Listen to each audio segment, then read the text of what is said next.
Welcome everyone to Sussex Youth Theatre Surgery Live. Where we go beneath the skin and get the answers to all the questions you want answered. Yes, from theatre, TV, film, singing, news, gossip and advice. You send in the questions and we will answer them. So Mitch, what's happening with the talent spot this week?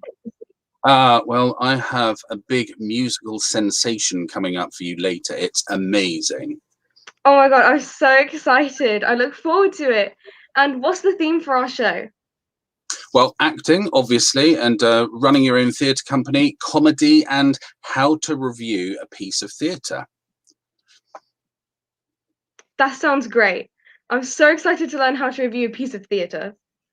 Well, we have the brilliant James Evans backstage who, well, he doesn't only act, but he runs his own theatre company. He's a comedian that has played to sellout audiences at the Edinburgh Festival. And he's also a theatre reviewer.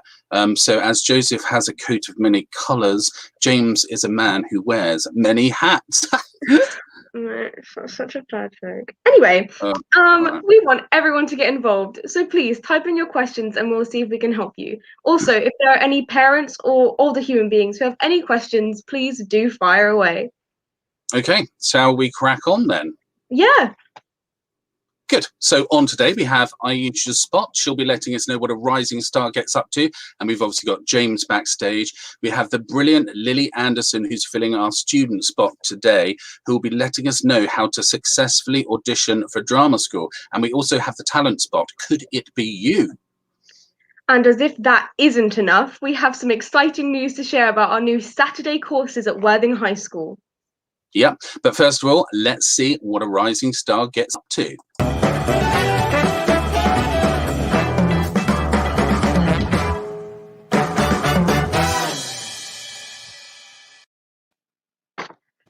Okay then, Spill the Beans, what have you been up to in the last month?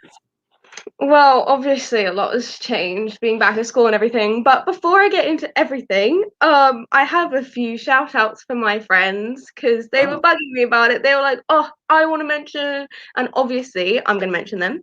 So obviously first we have my twin sister Maya. I think she'll appreciate this, you know.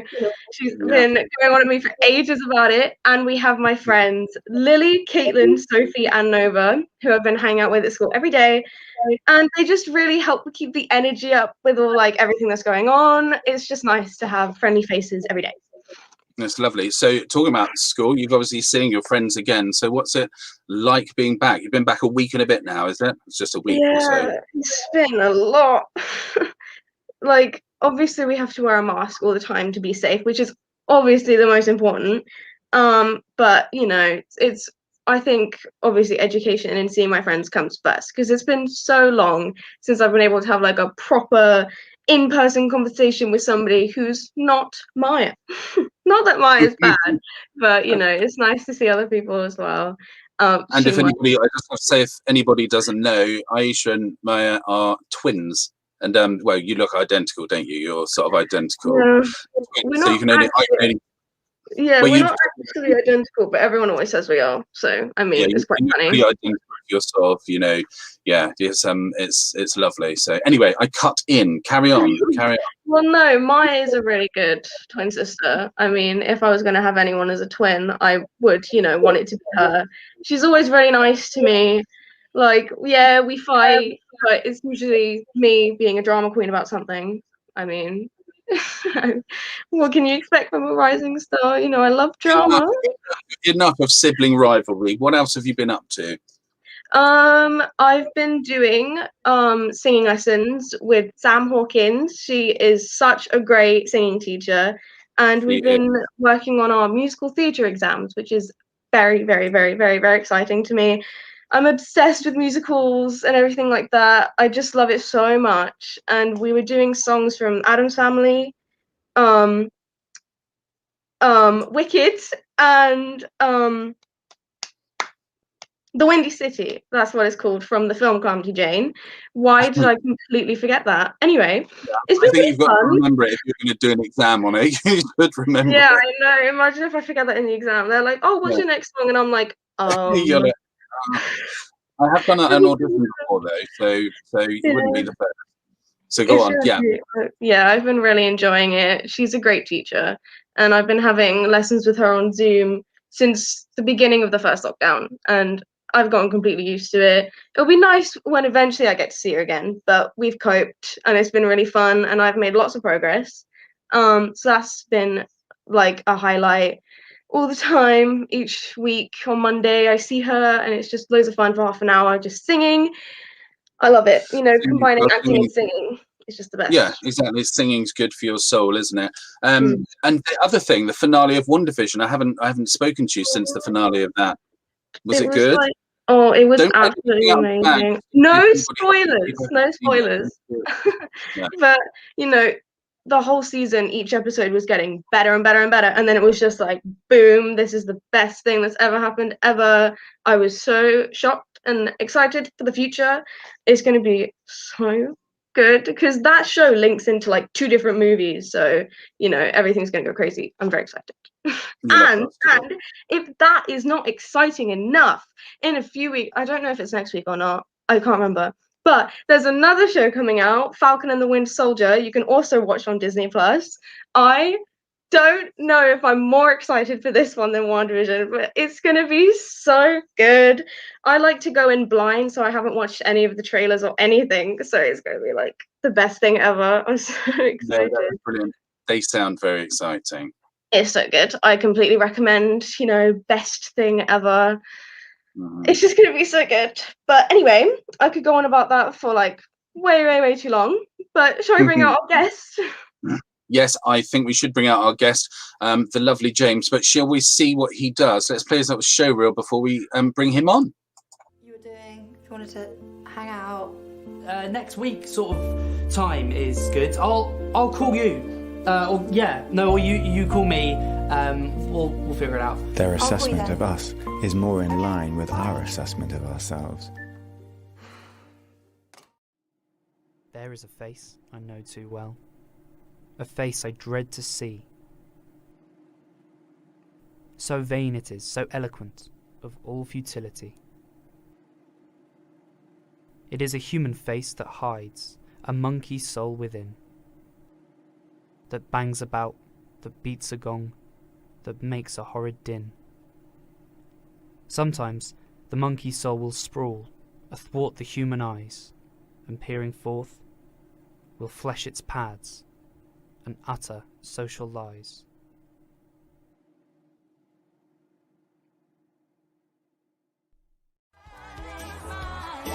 Kevin, meet your new boss. Congratulations. Pipeline engineer. I met James Reed, and now I love Mondays, and I have a really cool boss.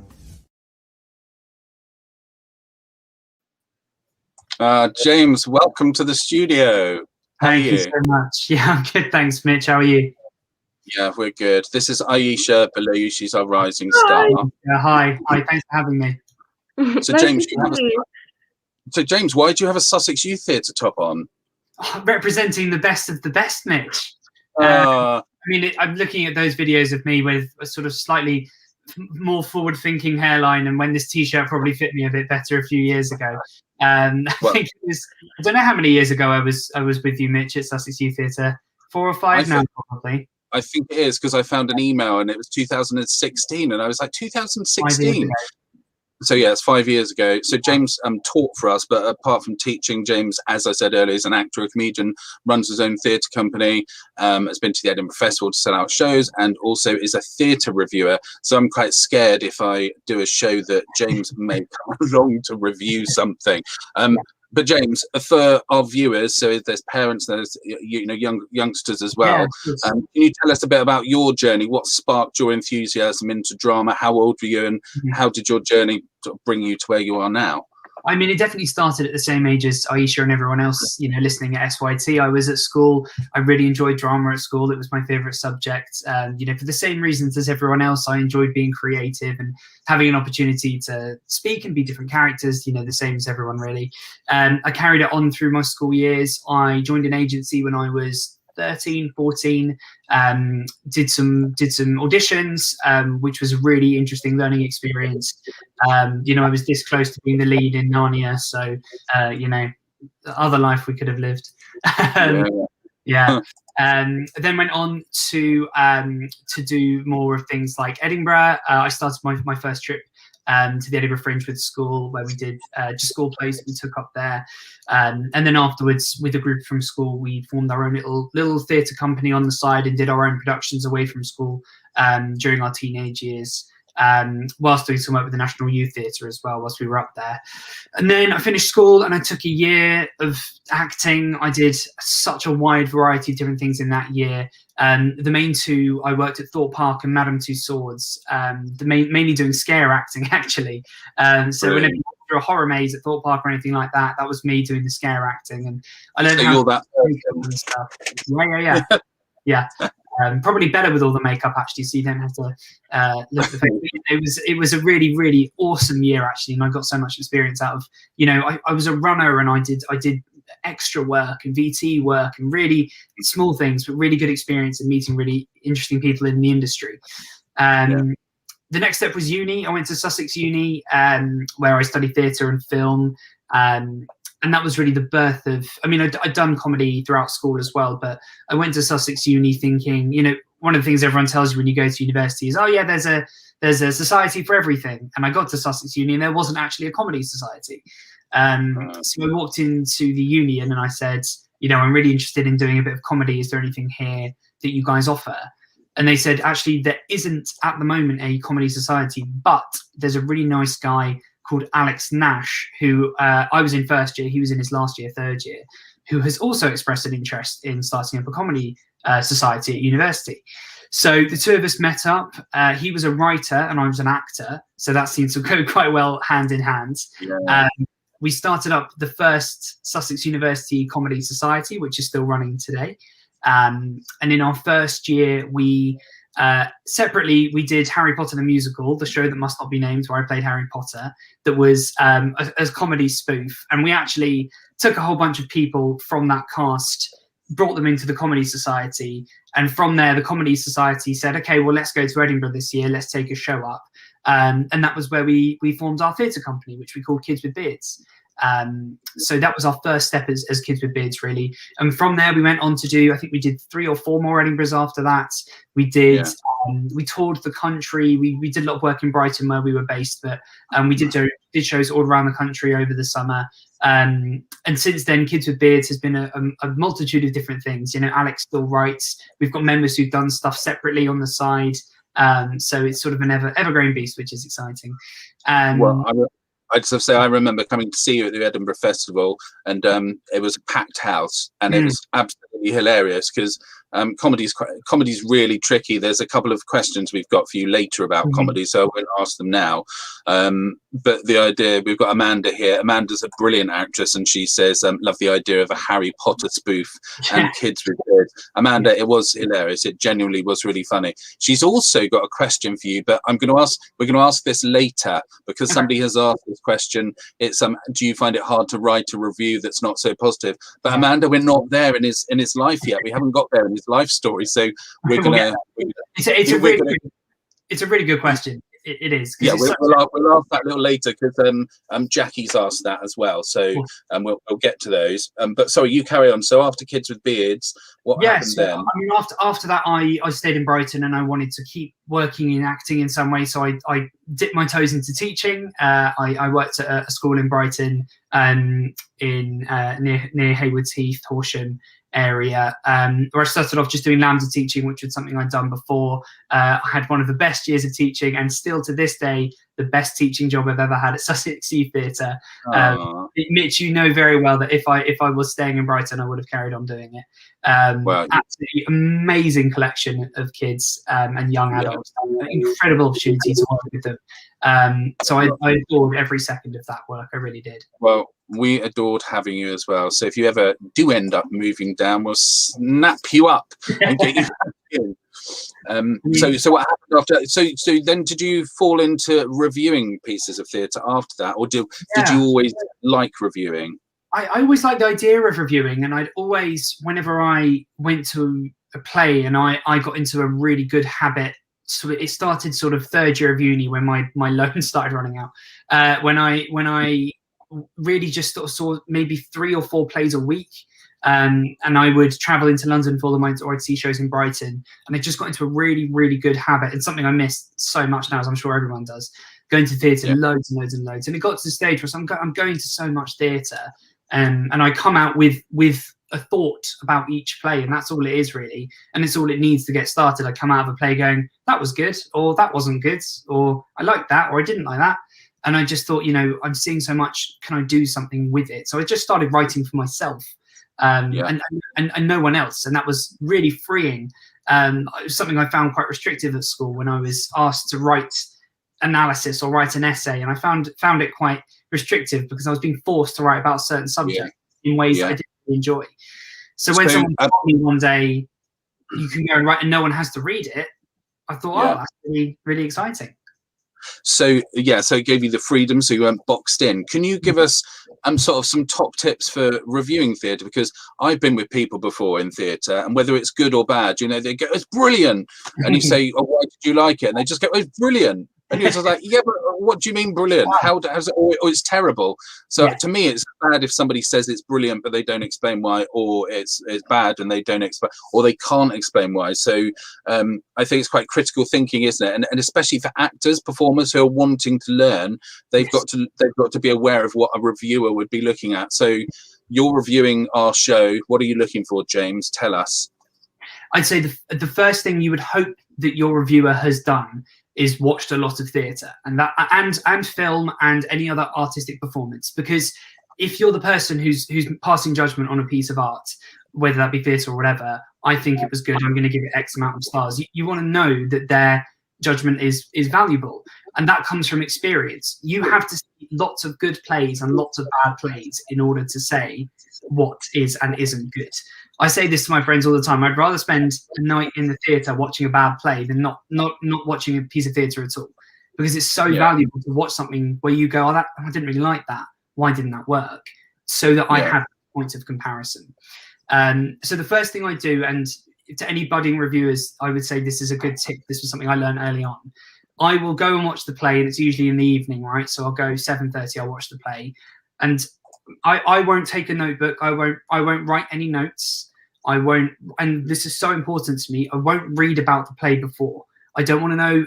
Maybe I'll know who's in it, the title of it, and if I've seen it, I know what the story is. But I don't want to read any other reviews. I don't want to know what anyone else is saying about it. I want to go in completely, unmasked by anyone else's opinion, so that I can form my own. And then I won't write notes. I won't go and write my review straight away. I'll sleep on it.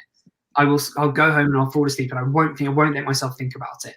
I want to let it digest in me, and then I'll wake up and I keep my notebook under my pillow, and I will roll out and I'll write it first thing I do when I wake up, so that I have my reaction straight away.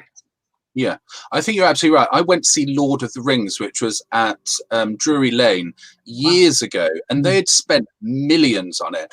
And I remember it was so immersive. It was crazy. It was such a big piece of theatre. And I sat there with my friend Sam, who's an agent, and she'd got tickets to go, so it was pretty full. I mean, it died very quickly, but it was so. I don't know. It was just, there was so much magic. There was so much illusion. The song sounded like a Cathay Pacific like plane or something. But we walked out and said, we were just speechless. We were like. I said, I've never been speechless. I said, I can't even think. I said, I don't know whether I love it or hate it.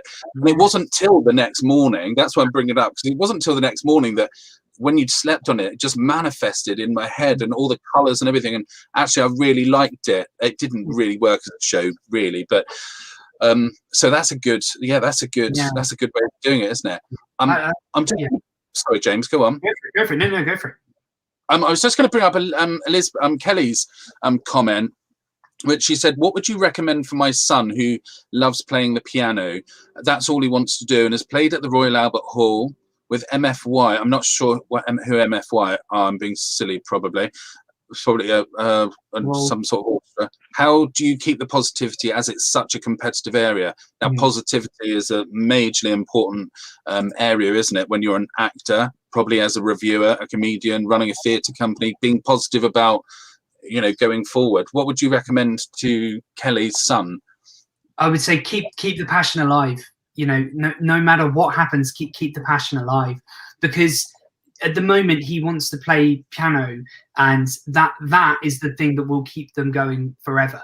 And the more that experience they can get, no matter what realm that is, you know, if they can perform more, amazing. If they can go and sit and watch someone they respect, or, you know, someone who they know plays piano really well, go and sit and watch, go and immerse yourself in the piano world as much as possible.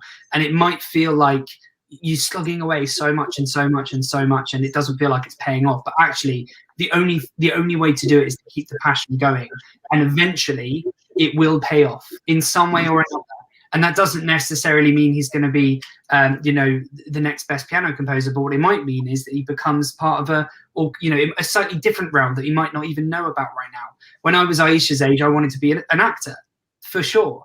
And now I'm 27 years old, and all I want to do is review. And I didn't even think about that at the time. But it's in the world that I love, and it's the passion that kept me going. So keep the passion, keep the faith, because it will pay off. That is it. That's the word I use most, really, in anything, is passion. Always passion, passion, passion. And you'll get where you want to be. And like you say, you wanted to be an actor, and then it still changes, and you will still go back to acting, and you'll go back to comedy, and you know, you'll wear many hats. Like when we had Simon on, he said fingers in pies, you know, lots of pies, and being diverse and having lots of things, not just saying this is what I'm doing, which is great to say this is what I'm doing, but, you know, doing lots of things. Right, James, well, thank you for that brilliant advice. And we have some questions now. Aisha, we have some questions, don't we, from some viewers? Yes, we do. The first question is from Laura from East Grinstead, asks, is comedy still acting? Oh, Ooh, 100%. that's good. Yeah, no, it definitely is. You know, you can't, if you're doing character comedy, you can't be a character without performing a character, and that all comes down to the skills you learn from acting, portraying someone else, doing a different voice, facial expressions, coming down to the real basics. That is still acting. I maybe what she means is, you know, more specifically comedians, stand-up comedians, those types of people. And what I would say to that is, you know, whenever you watch one of these famous comedians on telly, Michael McIntyre or someone like that, and you think they're just being themselves, well, that's just a funny person. It is, but Michael McIntyre is someone who has worked for 40 odd years in the industry, developing a character which he performs. It is so much acting. You know, Michael McIntyre is a really good example, because people always say he just fell into the industry because he's a funny man. They don't know that he did the Edinburgh Fringe for 20 years. He did loads and loads of comedy before he got his big break, and that fine tunes the acting. So yes, Yeah, lots of acting. And I'll say that's when you go to Edinburgh, you really realise lots of people I saw for many years, and they weren't anybody on the telly, and then suddenly they appeared slowly on the telly. So yeah, Edinburgh is that training ground for actors, for comedians especially, isn't it? Yeah. Okay, so Riyadh asks, this is a bit of a random question, but they asked it, James, so I have to ask you. Yeah. Does it cost a lot of money to have your own theatre company? I actually think that's a really, really interesting question, because if you think about it on the base of things, it can be quite daunting. When we started Kids with Beards, we were all students, so we had minus money. We were all in debt. So, you know, for us to form Kids with Beards, it cost us nothing. We were a group of students who wanted to build something, so we did it. We gave ourselves a name, we created a Facebook page, we made a website, and we started rehearsing. That costs nothing. The costs come in where, you know, if you're going to Edinburgh, for example, you've got to do transport, you've got to do accommodation, you've got to do venue hire for rehearsals, food, all that kind of, those are where the costs come in. So that's what you've got to accommodate for. But to make your own theatre company, you can do that tomorrow. Get a group of people, come up with an idea, come up with a goal, what kind of performance you want to do, and then build a brand, you know, make a logo, make a name, make a website. That's all you need to get the first ball rolling. Everything else will follow suit. Yeah, so Brilliant. yes and no, it does cost, but you can do it for free. I think it's getting people with different skills, isn't it? Some people have got design skills, some people have got building skills, some people have got, you know, directorial skills, and finding those brilliant things. And you generally, those people come to you, don't they? Bizarrely enough, if they just gravitate to you when you want them. Anyway, right, Aisha, you have the next question. Jen from Southwater asks, what is your dream job? Really good question. I could have answered that very easily when I was your age. It's much harder now. I'd say if I did have an opportunity to be a full-time theatre and film critic, that would be an amazing job, purely because I would be getting paid to go and watch plays and films, which is anyone's dream job. But it's so tough to get big in that industry just because it's so dense. So if I've got a job that allows me to still enjoy theatre, because theatre as a hobby isn't cheap, unfortunately. So if I have a job that allows me to still enjoy theatre and film, then I'll be happy. Absolutely. No, and you'll do it, James. You'll do it. Just put it out to the ether. I'm a big believer in that. Just put it out there and it's going to come to you.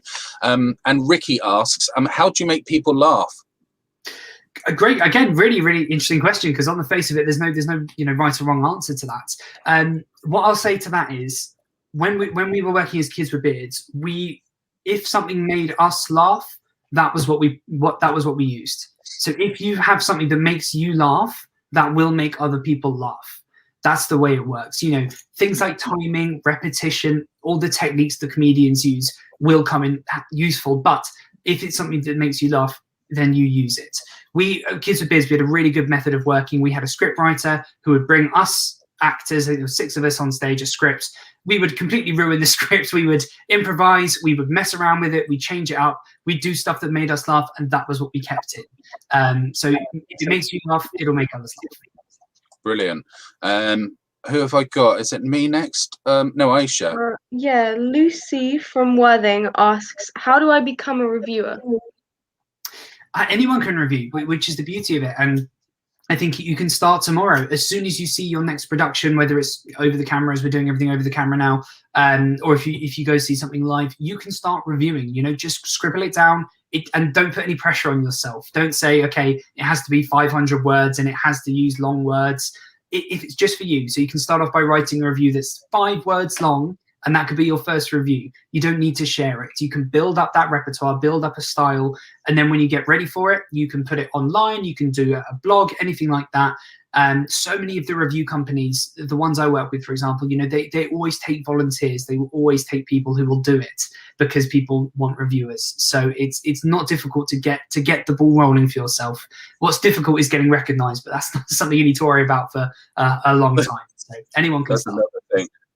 Okay, so our final one, which was actually something that who asked it earlier? Was it Amanda? Or I'm not sure. Jackie asked, "What's the worst show you have reviewed, and were you honest about it, or how do you go about that?" Yeah, good question. And I had a reputation, particularly within my family, when I was very little. I would say everything was the best I'd ever seen. It's probably because I've got a rubbish memory, but I would watch a film and I go, that's the best film I've ever seen. And 2 weeks later, I'd watch a different film. It's the best film I've ever seen. And that's really changed since becoming a review writer. I've only given 1 5-star review in my time. But for the question you've asked, have I ever given a bad review? Yes, I did give 1 1-star review once. It was a few years ago. I was honest, and I felt an element of responsibility to be honest, because they needed to understand why I thought it didn't work. I can't give a 1-star review and then not give my reasons. The play was it was called Underexposed, I think, and it was about, the premise was, it was a series of short plays that were talking about topics that weren't getting enough exposure in mainstream theatre. But the frustrating thing was, I think 6 out of the 7 topics were being put on at the time in the National. So they missed out quite a bit. The script was really poor, and there were lots of obvious mistakes. So yes, I was honest in that, but I always try and be helpful with my feedback. I don't try and brutalise someone. If it was rubbish, you'll never work. You can say, this is why it didn't work. This is how it can improve for the future. That's the whole point, isn't it? If you're honest with people in a constructive way, that's all you can be, because then they will learn from it. And if they're honest with themselves, they will pick up on that. Now, do you want to read the screen, James? I couldn't possibly read this out. Have you ever been bribed to write a favourable review? I haven't. I have been asked in the past by friends at the Fringe to review their work. I'm quite specific with what I review. So I'm a part of a collection of reviewers, and we get emails 3 or 4 a day now saying, this is what we've got available, who wants it? And I will only say yes to something which I think I can give a good review on. So, for example, I won't review musicals, not because I don't think they're good, just because I don't think I have as much experience in musicals. So I don't think my opinion is warranted enough. So if a friend who I know the work they're doing, for example, comedy, I feel like I probably am in a good position to say, I'm happy to do a review for you, but I will be honest. I I haven't been bribed, but I have reviewed for friends in the past. Well, maybe you can review our show after this, James, to let us know how we're doing and what we need to improve on. We're always good to take your positive. And that'll only cost you 20 quid per word, Mitch. So thank you very much. We're willing to pay. Aisha's got the wallet. She's got the budget, so she will work it out. Right, James. Thanks so much for that. You're going to come back, but I'm going to put you backstage now so you can take a little breather, and I'm going to bring somebody else on. So we'll see you in a moment. Okay, so James is fab, isn't he? So we're going to bring on a really lovely young lady now, who I've known for years, and please welcome her to the studio. She's got.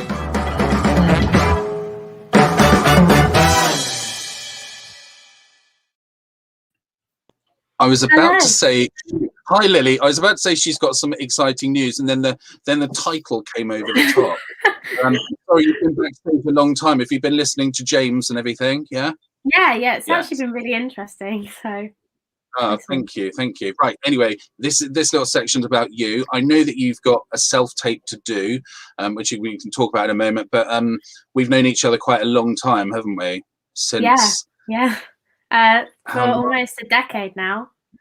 So, almost a decade. So yeah. You came to our East Preston branch, didn't you? That's where we first met. And Tash was your teacher, and we had lots of great shows with Lily. And Lily got us out of lots of trouble a lot of the time because some people sometimes wouldn't turn up for a show. And Lily would say, "Oh, I'll say their lines. I'll do their so and so," and she knew everybody's lines. She was completely dedicated, turned up all the time.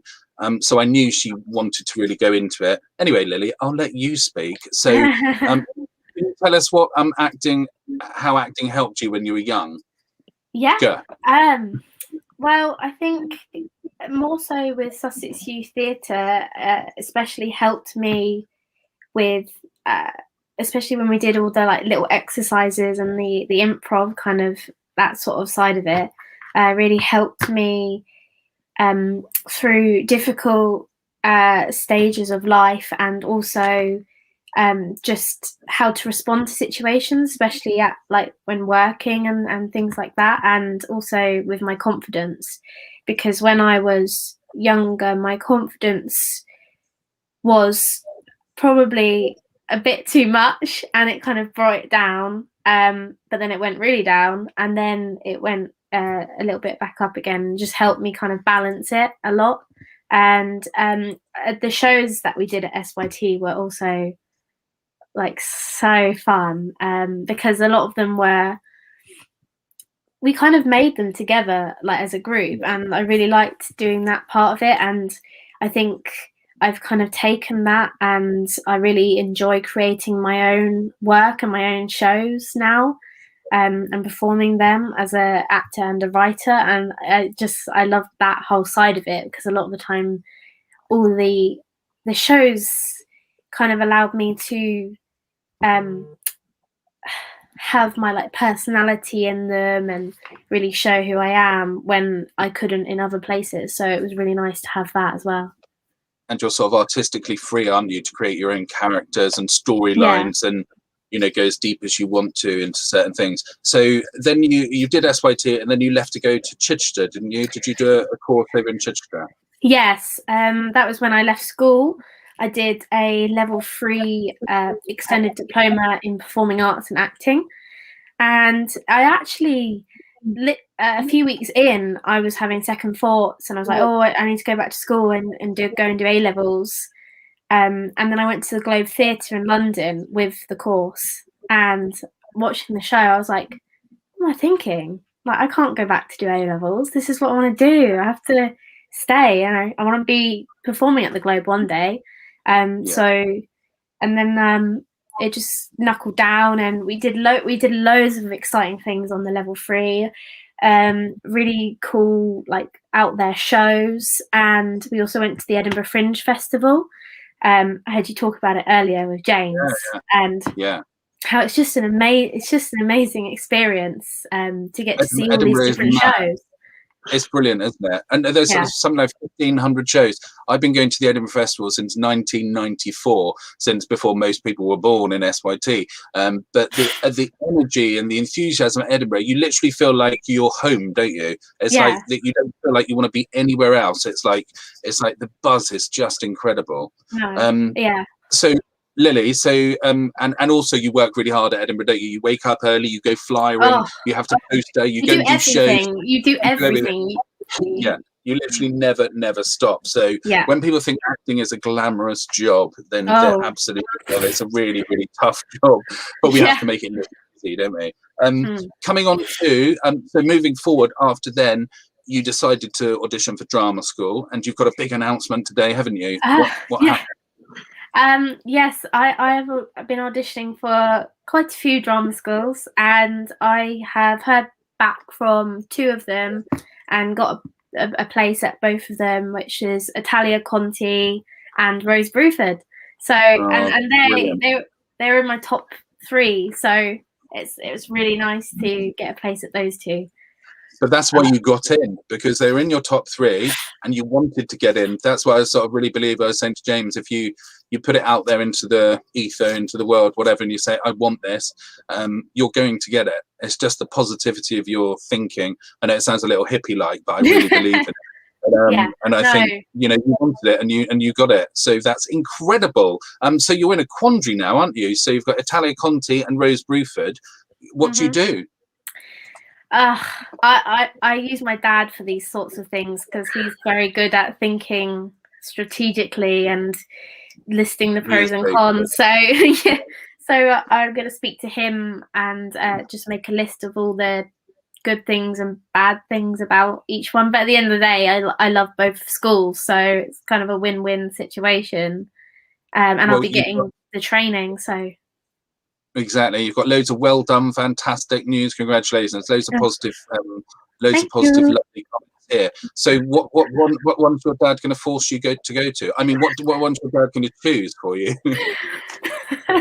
I mean, knowing him, he's very like, which one's going to be cheaper for you in terms of accommodation and that sort of thing. But I'm just going to say, it's not about that. It's about what I want to do.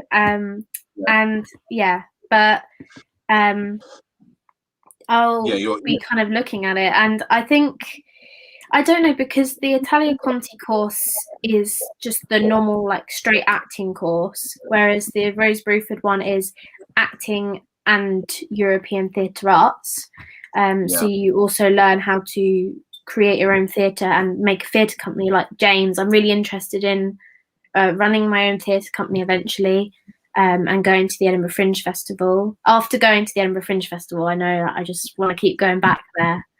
You're addicted now. Well, you've got James as a contact now, and I've got James's details, so you can always contact him. And that's what it's all about: getting to know people and people sort of helping out. Aisha, have you got anything you'd like to ask Lily? Well, I mean, I just want to say, like, really well done. Like, that's so cool. Like, I want to do that one day when I'm like your age. I want to have that as well. But I just want to know, when like you were growing up and stuff, were there like any like inspirations that you had specifically, like, oh, I really want to be like so and so, you know? That's a hard question. I don't really know. I really like the actor Amy Lou, but that's really only something I've come across over the past few years. I don't know if you know her, but she does everything. She does stage. She's in the Netflix series Sex Education. What does she play in that?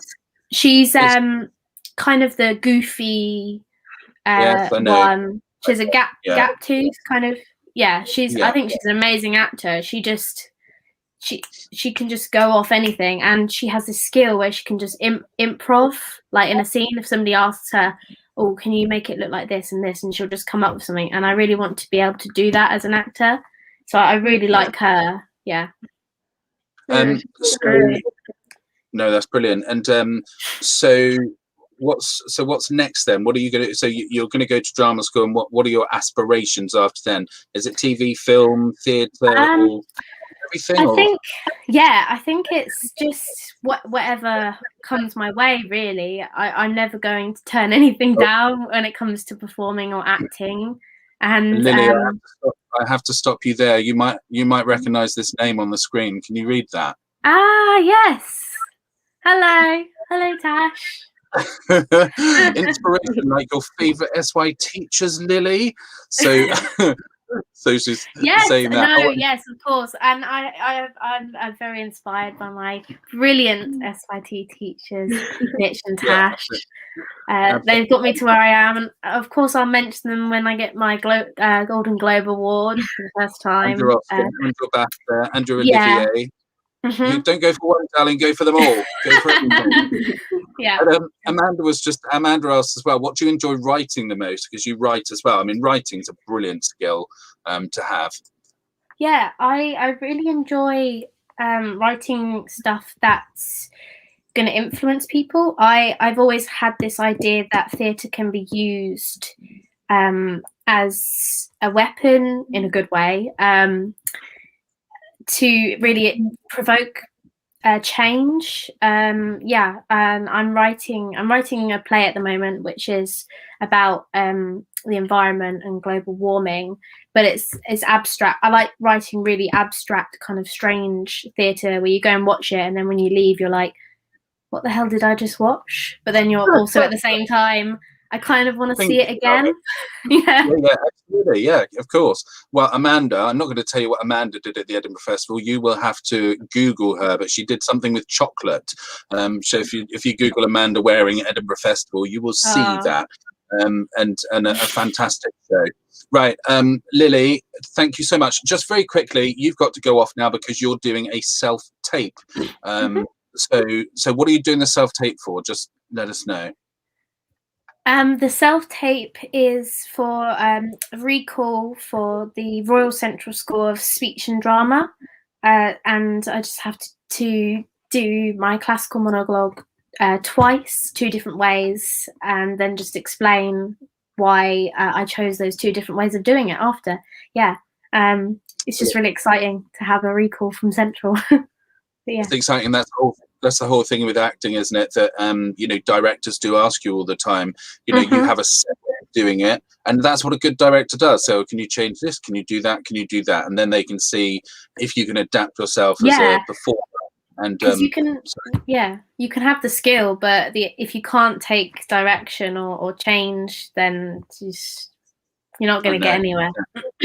Exactly. Right. Well, it's starting to get, it's not late, I know, but it's good luck with it. Break a leg. And Lily, thanks so much for coming on. And we all really wish you the best of luck at drama school. And will you come back and see us and let us know how it's going on sort of after your first term or something? Yes, of course. Yes. And you might have friends as well that you can bring on as well. Yeah. But brilliant. Thanks so much and good luck with everything. And we'll see you soon. Thank you. Bye-bye. Oh, isn't she lovely? She's really, really nice. And she's really humble and modest as well, which is lovely. Oh, hold on. I think I hear some news.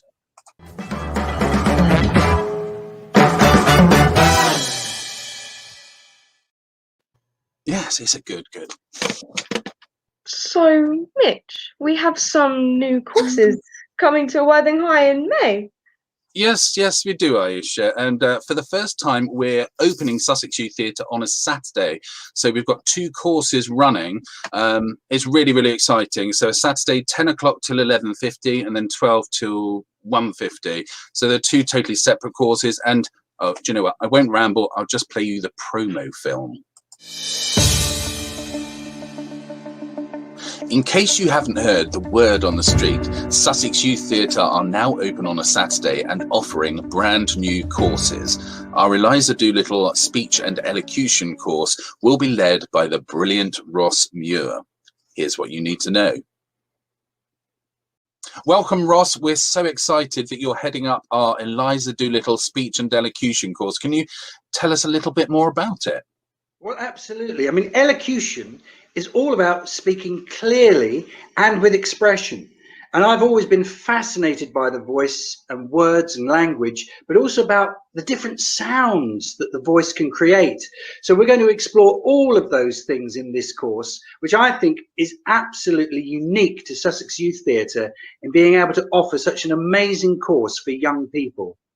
Oh, thanks, Ross. Well, what will they actually have? What will the lucky students have to look forward to in the 5-session course? Well, it'll be fun. It'll also be hard work, but there will be games and vocal exercises. We'll also work on text, as you know, you need to connect with a bit of prose or poetry, and we'll improvise as well. But we'll explore all the different technical, mechanical aspects of the voice in terms of diction and pronunciation, colour and inflection. But we'll also help the student to find their voice and give them the confidence to be able to express themselves vocally with clarity and expression. Brilliant. Well, I know this is going to be a fascinating and forensic and fabulous course.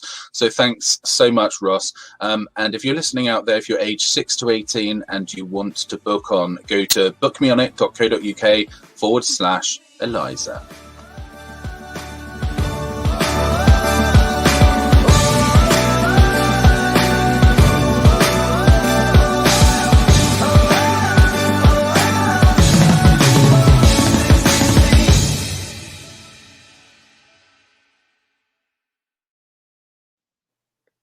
That looks absolutely amazing. I have to go. I have to go. So my mum, if you're watching, you better book that right now. I have to go. Well, there's only 15 spaces, unfortunately, because of social distancing, but that will run in the morning, the Eliza Doolittle, and then we've got another one coming after that. And what is it? Patience, all will be revealed. But Mitch, what happened to the talent spot? Ah, yes. Right. Okay. Shall we bring James back on and he can have a look with us? Yes.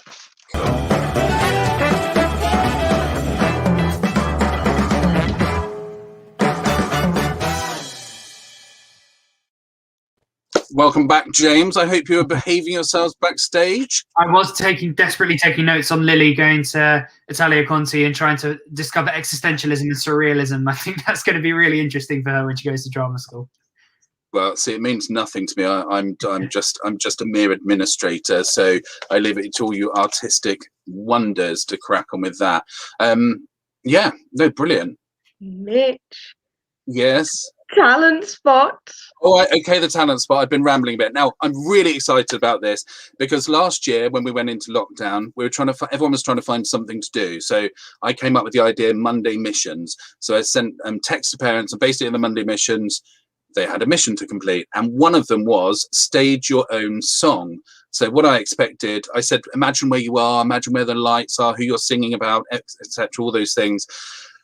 And all these songs came in, but one really stuck out more than the rest of them, because you will watch this and you'll be amazed at the editing, the effort that's gone into this. You just watch this. So this is a Monday mission by our brilliant pupil Dom, who's from our Fleet branch. So we'll be back in a second.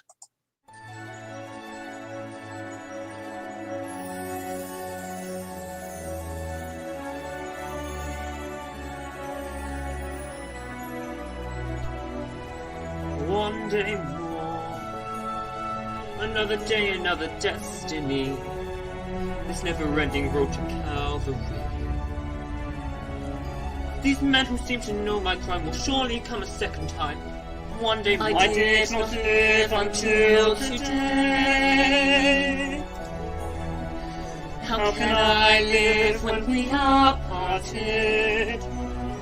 One day more, tomorrow you'll be worlds away. And yet, with you my world has started. One more day all on my own. Will we ever meet again? One more day with him not caring. I was born to be with you. One what a life I might have known. And I swear I will be true, but he never saw me there.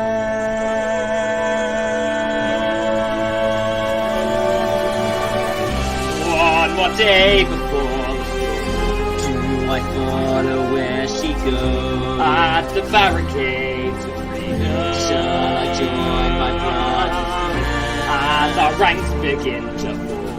Do I stay and do my dance? Will you take your place with me? The time is now, the day is here. One day more, one more gentle revolution. We will nip it in the bud. I will join these little schoolboys. They will wet themselves one day more. Watch them run about, cashing as they fall. Never know you know when there's a free food rule. You're a little dip, they're a little touch. Most of them are gone so they won't miss much. On day 2 and you begin, we raise the flag of freedom high. Every man will be a king. Every man will be a king. There's a new one for the win. There's a new one to you one. Do you hear the people sing? My place is here. I fight with you. One day more. I will I will learn and there and touch. Most of them I will know one day more. Watch them run about, catch them as they fall. Never know you're not when they're free for not but and yet we'll be ready to be something. Tomorrow with the judgment day. Tomorrow we'll discover what our God in heaven has in store. One more door, one more day. One day more.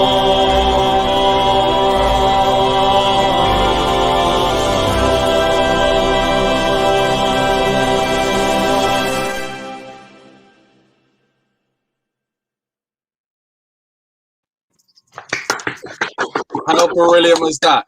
I mean, how incredible is that? No, I know you're not a musical theatre reviewer, James, but how can you not love that? Eh? Oh, it's just incredible. And, like, although I haven't reviewed musicals, I've reviewed online shows, and the effort he's gone to is amazing. Yeah. It's so difficult to be creative in lockdown and do something, you know, with that amount of energy and at home, and he's managed to do that. It's really a great effort. I'm really impressed. Yeah, well done, Tom. Well done. Now, James, I just want to talk to you about, as a comedian as well, obviously when you're writing, improvisation is a very important thing, would you say, for a comedian and an actor? Do you want to tell us? Yeah, big time. Yeah, I mean, improvisation is so crucial in terms of, you know, first of all, staying in character so that if someone forgets the line, if someone doesn't come on stage in time, you can react. And the most important thing is the audience don't know something's gone wrong. So if you're staying in character and improvising, you can get out of any situation. And also, particularly for comedy, you need to be able to, you know, judge the vibe of the audience. What are they finding funny? What is today's audience responding differently to? So knowing what works and then responding to that on the day is so important. Well, as if by magic, when I was developing these new courses, alongside the Eliza Doolittle course, which I thought would be brilliant for people's speech, I thought improv would be a great skill to have, because we do a lot of it in the youth theatre, but also as a 5-session course. So that's part of our courses on Saturdays. I'm going to play you the promo reel for that as well. Excuse me at the beginning, I'm always saying, have you heard the word on the street like some fool? So just excuse that. Excuse me doing that again, but we'll play this. In case you haven't heard the buzz on the street, Sussex Youth Theatre is now open on a Saturday and offering brand new courses. Our improv course will be led by the fabulous Isaac Finch. Here's what you need to know. Isaac, lovely to see you. So improv, or improvisation, is, as it's properly known, it's a new 5-session course run by yourself. So can you tell us a little bit about it? Yes, so we use improvisation quite a lot in our Sussex Youth Theatre classes, but this course, we are going to be going into things in a little bit more detail. So the first sessions are going to be really fun, really high energy, and we're going to give you that foundation skills to really get to grips with the rest of the course. Then as the days go on, we're going to be sort of going into things into quite a lot of detail, thinking about different ways to apply the improvisation. So if you're going into a play or working with directors, they might get you to do new and interesting things, and we want you to be prepared for that when you're going into it. Well, it's a real transferable skill, isn't it? Even if you don't don't end up being a performer, and like comedians use it, actors, writers, everyone uses it really in every day. When we were at drama school, we used to do improvisation for 1 to 2 hours a day, and it really focused your mind, and it took your mind off into different areas. I mean, we've improvised together ourselves, haven't we? And we always create these crazy characters. We become different physically, we become different mentally, and it's just a great skill to have, isn't it? Absolutely. As you say, improvisation is used everywhere. You never know what anyone's going to say in day-to-day life, for example. And as you say, going into improvisation classes at drama school, working with directors, you might be performing your Shakespeare to be or not to be, and then the director goes, cut, I don't like that. Let's try something crazy. Let's try something really different. So now I want you to perform it like you hate the person you're talking to, or that you love the person you're talking to, or, you're doing it as if you're having your hair done in the salon, or you're running a race, anything like that. And that sort of opens up your mind to these new and interesting ways of performing. Well, I think that's the clue, isn't it? Opening up your mind and being free. So this is going to be a brilliant course, Isaac, and thank you so much for doing this and planning and preparing this course for us. And if anyone out there is interested, there are 15 spaces due to social distancing, and it's ages 6 to 18. And you can see more information or book your place online today at bookmeonit.co.uk/improv. I can't wait. Neither can I. Neither can I. Neither can I. That was my line. Mitch, what are you talking about? That was my line. Isaac, okay, but you're always trying to upstage me. I've pretty much had enough of this now. Every single time. Hello? Here we go again. Isaac? Isaac, come back. No, I'm not. I'm really upset.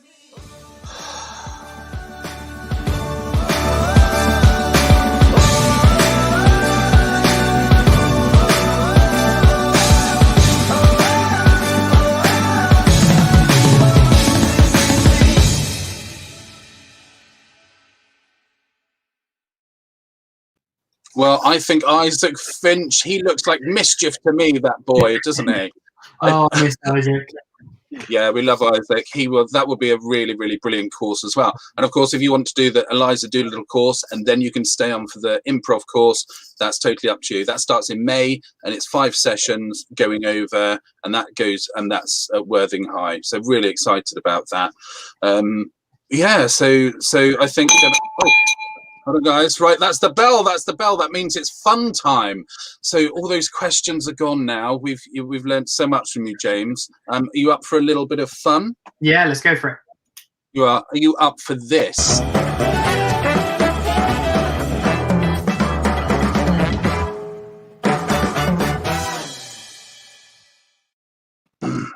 Okay, Yes. 1 minute. You ready?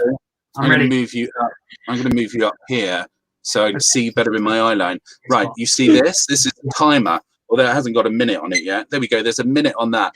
On the first surgery, we had an agent on, and she literally got it dead on, like 59 or a minute. Sam, she was on it. And then we had Simon Davies, a BBC presenter and actor and everything last time, and he rambled on, and he went on for about 3 minutes, didn't he, Aisha? He failed miserably. Okay. So Let's let's see if James Evans is going to make this. So your time starts after I ask your first question. Are you ready? I'm ready. Hit me. Right. Okay. Your favorite chocolate bar? Picnic, the one with raisins in. Your favorite meal? Pizza. Any pizza. Always pizza. Lovely. Your favorite place for holiday? Edinburgh, Berlin for the film festival. Worst meal someone could give you? Anything with carrots in. Carrot pie, carrot stew. Oh, carrot pie. I make a really good carrot pie. I mean, come on. Right, what's your favorite drink? Pepsi Max is nice. Your favorite song? Mystery Jets, Lost in Austin. Favorite film? Oh, that's the hardest question. 2001: A Space Odyssey. What age did you leave home? 19. And what car do you drive? Ford Fiesta, electric blue. Your best quality? Accents. Oh, wow! Look at that. What did you say? Accents. Accents. I don't know if that is my best quality. It's just a quality. Well, I can do That's some. your best talent. That's your best talent, probably, James. Oh, come on, that might have been an extra 10 or 15 seconds on there. Well, you added 5 seconds by rambling on about pizza, so I'm reclaiming That that. is true. And I definitely agree that Pepsi Max is the best drink. Yes, please. Pepsi Max is nice. I don't like Diet Coke. It's horrible. And Pepsi Max is lovely. I like it with lime. Squeezed lime. With Pepsi some... over Coke any day. Pepsi is way superior. Yes, please. No, I'm absolutely with you. Brilliant. Thanks for that, James. Brilliant. So, Aisha. I have the most fun question you'll ever come across, ever. Okay. So, if you were to produce a film or play, who would your ideal cast be? You can have 5 people, living or not, fictional or real, family, friends, famous people, or an imaginary character. That is a heartbreaking question because it's so difficult to narrow down. Okay, I think the way I'm going to have to approach this is the best people that I've seen live. I think that's the fairest way to judge it. So the first person is Andrew Scott, and if I could produce a play with 50 Andrew Scotts, I would. His production of Seawall, his Hamlet, his stage performances, everything he's done has always been amazing. All My Sons and all that stuff, amazing. Andrew Scott. The next person I'll say is Daniel Kaluuya, who I love his TV work mostly. He did 15 Million Merits. He did Get Out, which is an amazing film. Big fan of Daniel Kaluuya. I'd say Sarah Gordy. You may not know Sarah Gordy as well. She finally got a stage production at the National Theatre last year where she got to do Jellyfish. She's an actress with Down syndrome, and she played a character with Down syndrome who fell in love with someone on Brighton Beach. And her performance was mesmerising, and I couldn't believe that it had taken this long for her to get some stage time. And I have amazing opportunity to work with someone like her, so definitely Sarah Gordy. Next, I will say Letitia Wright. Some of the work she's done on stage and in film is incredible. Aisha, you might tell, is she the next Black Panther or something like that? I think something like that's going to happen, but she's amazing. Amazing actress. She was in The Convert as well at the Young Vic last year, incredible. And then 5th person I'm going to go for is Maggie Smith, who I'm sure you all know. I saw her at the Bridge last year in A German Life, which was a one-woman show, and it was Maggie Smith on stage for an hour and 50 minutes of just her. And it was mind-blowing performance. I've never seen anything like it. It was absolutely gargantuan.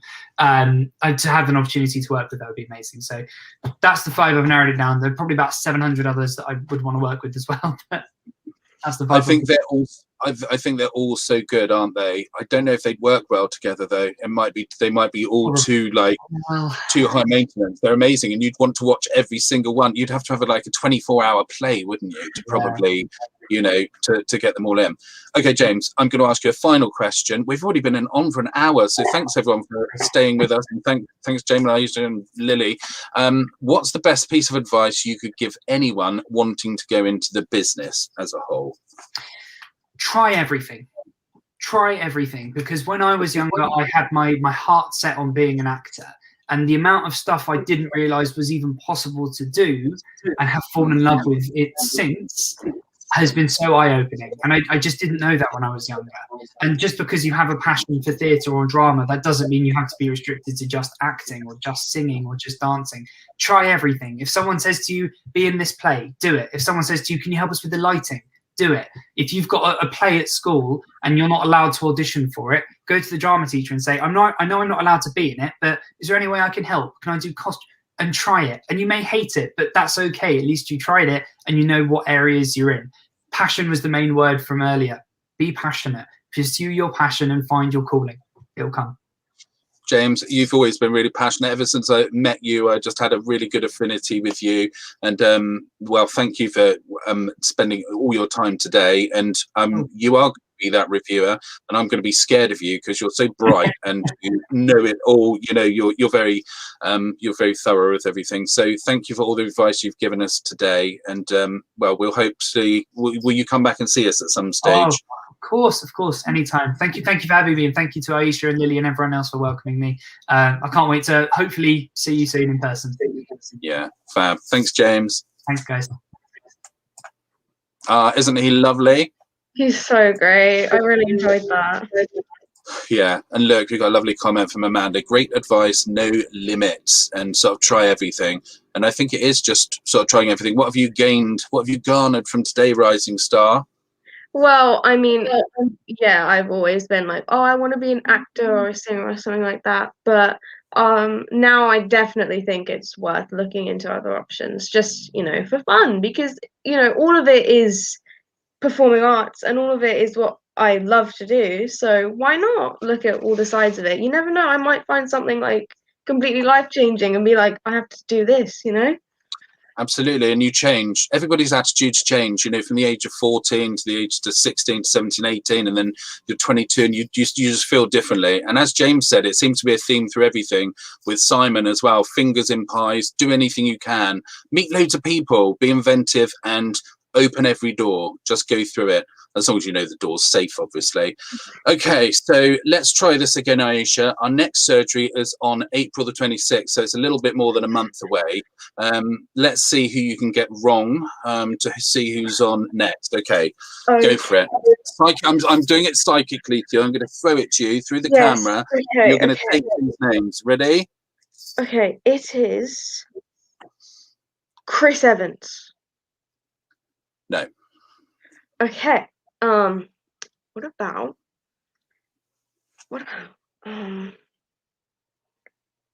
Elizabeth Olsen? No. Okay. I'll think about it this time. I'll really think. I'm really thinking. Okay, it is Harry Styles. No, it's not Harry Styles. Right, okay. Do you know the guy who plays Spider-Man? Tom Holland. Tom Holland. Is Tom Holland going to be on the show? Am I going to be talking to Tom Holland on this show? He's going to be talking to me. Calm down. Aisha, no. I just asked if you knew who Tom Holland was. No, it's not Tom Holland. But, bizarrely enough, I have his acting tutor coming on. So before he became famous with Spider-Man, he was tutored by an amazing child. Well, he's a tutor. He's an acting tutor for children and young adults, Ben Perkins. And so when he actually picked up his BAFTA Rising Star award, he said thanks to Ben. And I spoke to Ben the other day and he said he'd love to come on. He may have to do a pre-record because he's working on something at Pinewood at the moment, top secret, can't say anything. But Ben worked on Jurassic Park 2 or 3, whatever which one it was. He worked on It and It 2, so he was the acting coach for the children on there. So he really knows the business and he's very talented and he's very well, he knows loads of people. So Aisha, you excited about that? I honestly don't think I can wait until the 26th. That's good. That's way too long. It has to be now. Right, you'll have to wait. Stop being dramatic. You'll have to wait. So, can you go off and research? Yeah? I'm on it right now, Mitch. Okay, darling. Well, lovely to see you, and well done, and thank you, and we'll see you soon. See you soon. Well, lovely, Aisha there. I'd love to say thank you so much, all the audience, for joining us. Seems to get better and stronger every time. I know it's quite a long time, but hopefully you've gained a lot of information from our brilliant guest, James, who's a really thoroughly lovely guy. And Aisha, I know, is learning all the time, and she's a brilliant co-host. And Lily, she's just a complete inspiration to young actors and actresses out there. And Dom, what a brilliant rendition of One Day More. Another day, another destiny. Brilliant, Dom. Well done on that, and the video and the input you did. Anyway, we'll be back 26th of April. Do send us an email if you want to you know, to be reminded, but it'd be lovely. Right, I think that's it. So it's off for a cup of tea now. So enjoy your evening and we'll see you next time.